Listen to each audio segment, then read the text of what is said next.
xafsa maxamed luqmaan oo ah haweeney ganacsata ah oo 23 jir ah isla markaana la afduubay muddo 5 maalmood ah ayaa shaaca ka qaaday in saaxiibteed ay ka mid ahayd afduubayaasha.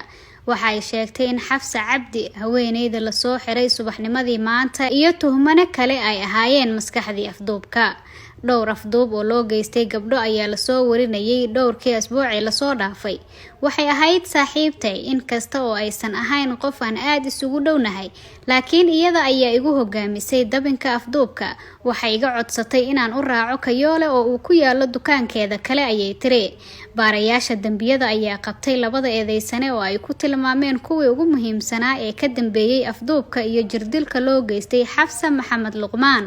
haweeneyda 23 jirka ah oo ka ganacsan jirtay Islii ayaa la waayay Juun 15keedii 2021 waxaana soo badbaadiyay booliska 5 maalmood kadib.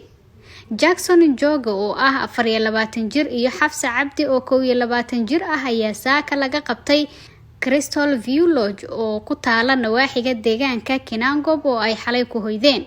baarayaasha ayaa yiri subaxnimadii maanta ma ahayn maalin nasiibkooda hagaagsanaa. booliska ayaa sheegay in labadan qof ee isjecel ee soo abaabulay afduubka xafsa maxamed oo ka dhacay dukaankeeda la sheegay in ay ku guuleysteen inay lacag dhan 650,000 oo shilinka Kenya ah ay ka furteen akoonada bangiga dhibanahaasi intii ay afduubnayd.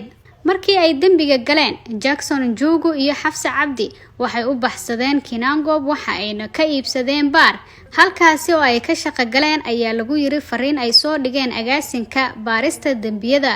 nimankan sirdoonka ah ayaa sidoo kale shaaca ka qaaday in labadan qof ay maanta qabteen xilli waagu bariyay. koox qarsoodi ah oo ka socday xafiiska baarista iyo sirdoonka dambiyada ay qayb ka ahaayeen howlgalka qabashadooda.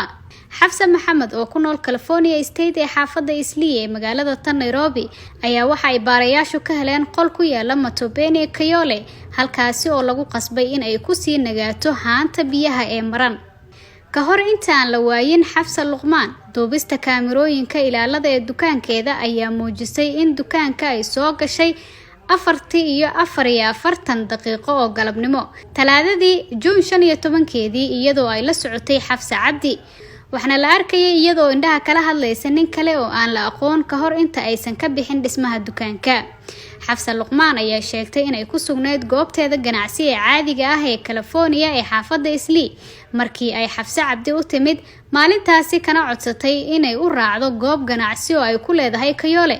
waxay ii sheegtay inay dukaan ku leedahay Kayoole, laakiin markii aan tagnay ma jiraan waxaan ka ahayn dhul qashin badan oo ay geysay ayay tiri. markii dambe waxaa soo badbaadiyay saraakiil boolis ah iyada oo xaalad wanaagsan aan ku sugnayn. inkasta oo la jirdilay, mid ka mid ah faraheeda ayaa sidoo kale la jaray. labada afduubayaashu waxay dalbadeen madax furasho dhan 5 milyan oo shilin si ay u sii daayaan xafsa maxamed. si kastaba ha noqotee, intii aan madax furashada la bixinin ayay tuhmanayaasha ogaadeen in boolisku ay ku daba jiraan. kolkaasi ayay doorteen inay cararaan. labada eedeysane ayaa maxkamad la soo taagi doonaa Isniinta. waan ku kalsoonaa had iyo jeerna waan caawin jiray marka ay ii baahan tahay. kaliya waxaan rabaa in cadaaladda ay shaqeyso oo laga jaro wixii ay soo mariyeen.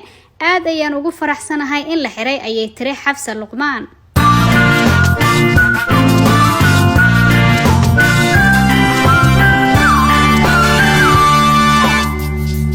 Jumbo, sirtu waa dhandanka.